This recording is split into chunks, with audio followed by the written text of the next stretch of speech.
Your body is doing exactly what it is supposed to do, which is it's trying to get your attention. It's trying to tell you that something is off, that something needs to change, and your, feelings of compulsion with food in whatever way is just one of the ways that it is trying to communicate that. Hello and welcome back to another new episode of Emotional Eating Unwrapped. I'm your host, Alana Kessler, and today I want to talk about something that I constantly see with the women that I work with, and honestly, something that I truly have lived with myself. So it's this pattern where high-functioning women who are capable, organized, successful by most and all measures, right? Completely ignore their own physical and emotional symptoms until they are completely in crisis or they find themselves in a toxic relationship with food, whether that's obsessing, whether that's numbing. And I just want to talk today about how this behavior, it's not random, right? Like a lot of times when us as high functioning women, we realize that this is happening because of the symptoms that arise from this behavior, we could think that it's random, but it's not, right? And we could blame it on ourselves. Like it's something that's a character flaw that's wrong with us. Like it's a lack of discipline or a lack of willpower, but that is 100% not the case at all. There's actually a pretty logical response to what is happening underneath. And most people don't connect the dots between ignoring these physical and emotional symptoms and overeating or restricting or whatever kind of relationship that's going on with food. They think that they're separate problems, but they're not. So again, we're going to talk today at detail and at length about what's going on here. But before we do that, I want to introduce myself. If you are new to me, my name is Alana Kessler. I am a registered clinical and functional dietitian. I have been in the health and wellness space for 2+ decades. I have worked in all the different textures and arenas of this wellness space, holistic, clinical, all the things. But for the last decade or so, my passion has been helping people really find love with their body, lose weight if that is one of your goals, reconnect with yourself, and overcome any kind of emotional or addictive behavior with food, and just clear everything away so that you can live your best life, because that is what you deserve to do and experience in this life. So if you are new here, welcome. If you are a longer time listener, welcome back, and let's dive in to our episode today. First, let's talk about what I mean by high functioning. Okay. So what I mean by high functioning are, and I know my audience typically is mostly women, so I do say women a lot, but if you're any gender and you resonate with this as well, obviously this is for you too. So when I talk about high functioning, it's somebody who, their identity is wrapped up in holding it all together, in showing up, right? Who manage careers, families, relationships, logistics. You carry the emotional labor for everyone around you. You're anticipating, you're like coach and everything, right? And you do it really well. And so from the outside, everything looks fine. It might even look really great, right? It might even look really impressive, but internally there is a different narrative, a different experience, a different story that's running. And one of the hallmarks of high functioning behavior is you learn to override your body signals, right? This is something that happens over time, usually really slowly, right? It doesn't happen all at once, but you do eventually learn how to push through fatigue. You learn to ignore discomfort, physical discomfort, emotional discomfort. You learn to deprioritize your own needs because there's always something more urgent, more important, or more, visible or more immediate that requires your attention. And over time, that becomes your baseline. So you just stop noticing. You stop noticing when you're tired. You stop registering when you're stressed out. You stop even feeling hunger and fullness. You're not attuned to your body's signals for whatever reason, right? Whether it doesn't even matter if you were eating on a schedule or if you were eating fast or eating slow, right? Like it's just, this is what happens. But the thing is, your body is still sending signals, right? Your body doesn't stop sending signals. You've just trained yourself not to listen to the signals. So here's where it gets a little complicated, is that the skill, the ability to override your body, this kind of skill to just power through and to, tunnel vision, to just productivity, get things done, is often what did make you successful in the first place, right? Like this is the actual vehicle. Usually it's how you got through school. It's how you built your career potentially. It's how you managed your life. So it doesn't really feel like a problem. And this is the mindset shift that I think is the most difficult. Right? This doesn't feel like a problem. It feels like competence until it doesn't. Let's talk about what happens when you consistently ignore your body signals, right? So we'll start with the physical. When you ignore fatigue, when you don't rest, when you keep going, what happens is your nervous system stays activated. Your cortisol, it stays elevated. Cortisol is a hormone that, it's a stress hormone. It's a long-acting stress hormone. I have a couple of episodes where I talk about cortisol specifically. So go ahead and re-listen or re-watch those if you haven't yet. But, your sleep suffers, right? Your digestion gets disrupted. Your hormones start to shift. And, when you ignore your hunger cues, you either end up eating during the day and overcompensating at night, or you eat without an attunement and awareness to the sensation of eating, and you never feel satisfied. You never feel satisfied, which is huge, right? It's really important to learn the skill of satisfaction. And that's something I talk a lot about, is that oftentimes we have to train our brains to feel satisfied. It's really an interesting thing. And when you ignore stress, when you kind of just plow through stress doesn't just go away. It accumulates and it lives in your body, and your body starts looking for ways to discharge it, right? So if we're not consciously discharging it, which means that we're not acknowledging the stress, we're not giving the stress space to, to live in our body, to move around. We're not letting the stress leave our body proactively, whether that's through exercise or, creativity or something that you choose to do yourself. It's going to look for new ways to discharge it unconsciously, right? Subconsciously, because your body doesn't care if you consciously acknowledge the stress or not. It really doesn't. It's still there. It still needs to be processed. And so your body starts looking for regulation. It starts looking for relief. It starts looking for something that will bring the nervous system back down, something that will downshift the way that the nervous system, the edginess and the high intensity that the nervous system is experiencing internally, even though on the outside, you have developed this skill of making everything seem fine and getting everything done and functioning at a really high level. You've built a good life. From the outside, it looks like you have it all together. You eat clean, you work hard, you take care of everyone, but there's this one area that still feels impossible to master, and that is food.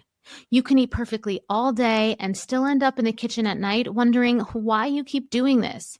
You promise yourself you'll start fresh tomorrow, and I know you mean it every single time. But the cycle, it always finds its way back, especially when you're stressed, when you're overwhelmed, or when you're just tired of being the one that's holding it all together. And I get it because I lived that way for years. And what I learned is this: the problem, it was never about food. It was the pressure underneath it, the perfectionism, the self-doubt, the part of me that never felt safe and secure to just be me. And that's why I created the sober eating sequence. It's a proven 3-phase method that rewires the emotional patterns and the belief systems driving overeating so you can relax, trust yourself around food, and release weight completely naturally, without force and without obsession. Because when your body feels secure, it lets go. The cravings quiet, the self-punishment, it softens, and food, it stops being the thing that you have to fix. This is not another plan. This isn't another rule book. It's a revolutionary transformation for your nervous system, for your body, and for your identity. So join the sober eating movement today. And so food, especially certain types of food, does this really effectively. It helps downshift really effectively. And this has nothing to do really with you or, your character because something's wrong with you or because you lack control. But it's really because eating is one of the fastest and most accessible ways to shift your nervous system state. It's fact, right? So let's kind of move from any kind of self-blame or shame about this if you are experiencing this and realize that this is a fact. And that if you've spent, all day or weeks, months, years ignoring your body, overriding your limits, whether that's physically, emotionally, pushing through discomfort, again, physically or emotionally, food becomes the place and the experience and the vehicle where you finally get to receive permission to pause. Even if that pause comes with consequences that, you're not happy about afterwards. And so here's what I see. Here's what I see so often, all the time. Like I said, I work mainly with women. So a woman will come to me and say, I don't understand this. Like I overeat at night. I'm not even hungry. I'm not understanding why I just feel like this overpowering need to just consume food at night and has nothing to do with hunger. And so the first thing that I do with clients is I don't really obsess and focus so much on the food. Instead, I like to start unpacking her day, right? I want to know what her day contextually is, right? And so oftentimes, and again, this is just general, this is what it would look like. She woke up tired, right? It wasn't a restful sleep. There was maybe coffee until 2 p.m., right? And then lunch was eaten super fast, standing up at the desk, whatever it was, totally distracted. There was a lot of stress and anxiety and irritability happening in the afternoon, but we didn't want to give that any energy and attention because that would have taken away from what she had to quote unquote do. And so she just plowed through it. She came home, had dinner, handled the logistics, whatever it is. If there's extra work stuff, family stuff, planning, whatever it is, handled everyone else's needs. And then finally, when the house was quiet or when like the energy of the day kind of just like whoosh, like kind of went down, she finds herself in the kitchen eating everything even after she had dinner. And again, she's confused. She thinks the issue is the food. She thinks the issue is the eating. She wants to fix how can she stop this behavior of eating? But the eating isn't the problem. I know it sounds kind of crazy because that's the behavior that's causing the issues, but the eating isn't the problem. The eating is the symptom. The eating is the symptom. The real problem is that she spent the entire day disconnected from her body, ignoring every signal, right? Or delaying, ignoring, deprioritizing, right? Every signal it sent. And by the time she sat down, her nervous system was completely dysregulated. Her intuition and attunement to herself, the place deep inside that is connected to the prefrontal cortex, the one that makes the decisions that are in alignment with your greatest values, your highest values, just completely disconnected. To the overeating, it wasn't about the food. It wasn't like, oh man, it's just like this food is so powerful, right? It wasn't about the food. It was about trying to come back into her body after spending all day outside of it. And this is where the disconnect happens. Because most people, they think if I could just control my eating, everything would be fine. If I could just figure out if I could just figure out some guardrails to control my eating, everything would be fine. But here's the thing, you can't control your eating in a sustainable way if you're ignoring or if you're not aware and then processing and integrating everything that leads up to it. You might be able to, right, if you're noticing that you're overeating, you might be able to band-aid it, put a band-aid on it a little bit with a rule, a diet, a 30-day whole foods thing, whatever it is, you can do that. But it's not going to work long term, because if you're still overriding your symptoms all day, the pressure will build and eventually it'll come out. And if we haven't uncovered the underneath stuff and reprocessed that, the food, and again, food is the lowest hanging fruit for how to downshift your nervous system, you're always going to go back to the food. So we're going to talk about why high functioning people do this and fall into this pattern more than others. But before we do, I want to remind you that if you have been listening to this podcast, if you've been loving this podcast, please rate us 5 stars, write us a written review, because when you do that, it really helps the algorithm on Apple and Spotify to say like, wow, we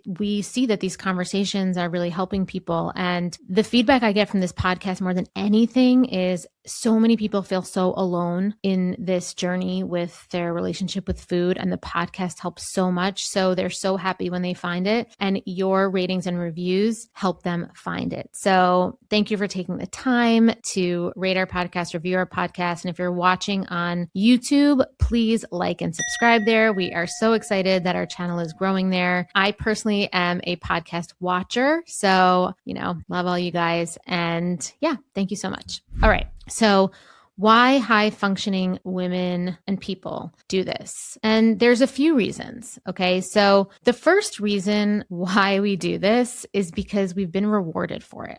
Society rewards this persona, being reliable at all times, not complaining, not needing help. These behaviors, they get praised, they get promoted, right? They get valued. And so you keep doing them. And over time, they become a huge part of your identity, right? I'm the person that gets things done. I'm the person that people can count on.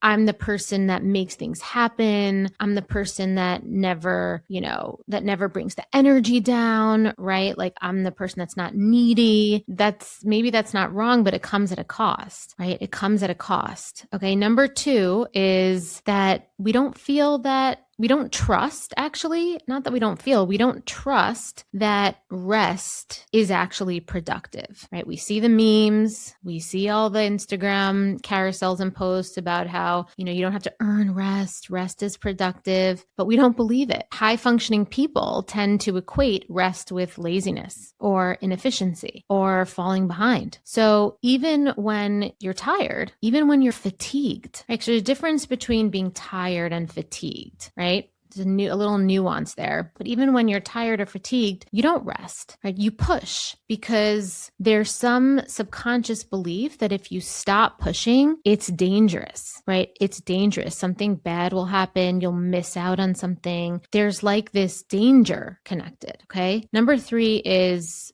we've learned to minimize our own needs. Somewhere along the line, and this is a lot of the childhood stuff I go into when I work with people, the rewiring of these belief systems, but somewhere along the way, you absorb the message that your needs are less important than other people's needs. So you deprioritize yourself. It's not even in a conscious or malicious way. It's not like you're trying to bully yourself. It's just automatic. And when you do that long enough, you actually are disconnected from your needs altogether, and you stop noticing your needs at all. That happened to me. Okay. I know that all too well. I actually had to spend a lot of time consciously relearning my needs and values. This is also kind of a big anchor point when I work with people. It's like you just have to really consciously get to know yourself, because you really do. You think it's not going to happen, but you really do. You just stop noticing your needs at all, and you stop feeling them clearly, right? You're disconnected from your needs and your feelings. So, you stop trusting. You stop responding to them. And that creates this massive gap between what your body is experiencing and what you're consciously aware of. And the 4th reason is you're afraid of what you'll find if you actually do slow down. Okay. This is sort of like an esoteric one, and it's really deep. You're afraid of what you'll find when you slow down. Okay, a lot of high functioning people, a lot of high functioning women stay busy because busyness keeps you from feeling things you don't want to feel. Sadness, loneliness, resentment, grief, anger. And if you slow down, these feelings come up. But like we said before, we're totally not used to noticing or feeling our feelings. So it's really scary. So it's almost like this survival protective mechanism to not slow down, to stay in motion, to stay productive. And eating and engaging with food is one of those places that not only allows you to kind of stay busy, but also allows you to feel something at the same time. It kind of does both. Even if like the consequence of that experience and that engagement ends up leading to a feeling of guilt or regret. Right. But the thing is, at least it feels contained, right? At least the feelings feel familiar to you. Even if they're heavy and kind of negative, they still feel familiar. So what is the cost of all this? The cost that I think is you end up living in a body that you don't trust, you don't feel connected to, you end up eating in ways that don't feel good, but you don't quite know how to stop. You feel tired, fatigued, like you're just slogging through the days a lot, but you don't know how to rest. I'm not saying you don't know how to rest, like you know what resting, you know the physical aspects of resting, but you just can't get yourself to do it. You feel stressed, but you don't know how to regulate without food. You don't prioritize regulating in other ways other than food. And the longer this goes on, the more disconnected you become. And you start to believe that your body is the problem, that your appetite is the problem, your hunger is the problem, right? Your lack of control is the problem, but none of that is really true. Your body is not the problem at all. Your body is doing exactly what it is supposed to do, which is it's trying to get your attention. It's trying to tell you that something is off, that something needs to change, and your overeating in whatever way is just one of the ways that it is trying to communicate that. So what happens when you actually start paying attention to your symptoms instead of ignoring them, which is good, right? But as we know, only through the mud comes the lotus. So there's always going to be a, kind of like a hero's journey when we're trying to get to the other side of something. So what happens is you start to notice patterns. You realize that you don't just randomly overeat. You overeat after certain types of days, after certain interactions, after certain emotional states. And that awareness alone, it starts to shift things. Because once you see the pattern, you can start to intervene earlier. Now that's great, but I'm going to be honest with you. This often creates, like I said, the mud that leads to the lotus. It often creates like a challenging time because once you see something and you want to change a dynamic, that can sometimes lead to some discomfort. So I just want to just make you aware of that the discomfort will only lead to someplace good, but there will be discomfort there. The second thing is that you start to respond to your body in real time. So instead of pushing through the fatigue, instead of pushing through the exhaustion, you rest. Instead of ignoring stress, you find, more skillful ways to regulate your stress. You're willing to pause. You're willing to take a breath. You're willing to go for the walk. You're willing to ask for help, right? You're willing to acknowledge the humanness of it all, right? Maybe instead of pushing through your morning coffee and not eating until 2 p.m., you think about what you're going to eat later in a few hours so that when you know you're going to be busy, you already have a plan. And when you do that, the pressure doesn't build in the same way. You don't feel like you're just reacting to everything. You don't feel like things are happening to you constantly. You don't end up at the end of the day when the energy is low and the energy is more quiet, you don't find yourself like jumping out of your skin, right? Doing things that feel reactive, like a firework. And The third thing is you start to rebuild the really important trust with your body. And again, this one takes time, but it's so important, right? It takes time because like any trusting relationship takes time, right? But when you start listening to your body signals and you start responding to them, your body starts to trust that you are paying attention to it. And when your body trusts you, it stops doing these behaviors that you think are kind of just coming out of nowhere. The cravings calm down, the urgency and compulsion around food decreases, the overeating or obsession becomes less frequent, becomes less intense, becomes less like it's something automatic that you don't realize happened until after the fact. And it's not because you're controlling it, but it's because you are in a relationship with yourself and you are addressing what was driving it in the first place. And honestly, this part of it is how weight loss happens naturally. Right? Because you are in this conscious, intentional relationship with yourself. Okay. So the shift from control or feeling out of control to connection is not a problem that you solve with more control, right? You can't out discipline or willpower your way out of overeating if you're still ignoring your symptoms all day, like we've talked about, because the eating piece of it, the overeating or the, micromanaging of food isn't the root cause. It's not the root issue. It's the downstream effect of disconnection. And disconnection, it doesn't get fixed with restriction, with rules, with meal plans. It gets fixed with attention, with attunement, with responsiveness instead of reactiveness. It gets fixed when you start to treat your body like something that is worth listening to. You start to treat your experience, your emotional and inner experience like something that's worth listening to, not something that needs to be, managed or overridden. And I think that's a really hard thing for high functioning women, high functioning people to hear, to wrap their brains around, to try to reconcile how they could do both, how they could stay high functioning and also feel their inner experience at the same time, because you've built your entire life on your ability to override your body, to push through, to keep going. And again, like I said, I'm not saying that skill is bad. It's not, but it can't be your only skill. It can't be your only skill. You also need the skill of tuning in, of slowing down, of responding to yourself. And that is not a weakness. That is not inefficient, right? It's actually what allows you to sustain high performance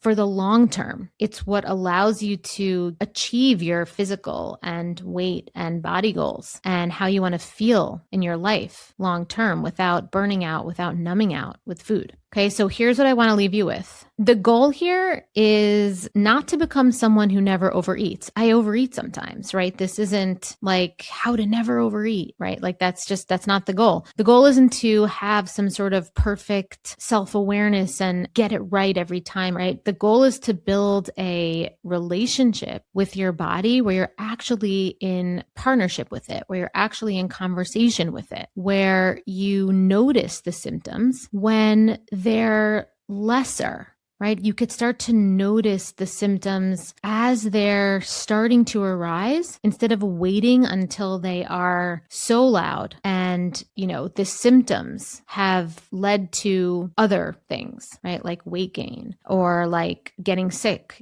or something, right? Depression, something else. Okay, where you respond, right? You want to be able to respond before something becomes a crisis. Okay, where you can trust that your feelings, your emotions, your signals, they're information, they're data, they're information for you to respond to. They're not inconvenient. They're meant to be integrated into your life and they're a part of your life. You're still going to crush it, right? You're still going to crush it. In fact, you need to be your full self to be as high functioning as possible. You do. It's just such an important thing. And so if you're someone who's been ignoring your symptoms and you've been overeating because of it, I just want you to know that there is a way forward. You're not lacking in anything. It's not a character flaw. You're not lacking in anything. You're just disconnected from yourself, but that is 100% fixable. And it starts with paying attention, with slowing down, with listening, and with giving yourself the permission to matter and to have an emotional and physical lived experience as much as everyone else, as much as you allow other people to do around around you, right? Because you do deserve that. You do. All right. That is all I have for you today. Thank you so much again for listening to today's episode. And don't forget, if you're interested in understanding more about you, about yourself, about your patterns with food and with eating, I have a quiz on the homepage of my website that you could go ahead and take it, and it will give you some illuminating information about some of your patterns. So if you're interested in that, go ahead and do that. And until next time, I'm Alana, and thank you for listening to Emotional Eating Unwrapped.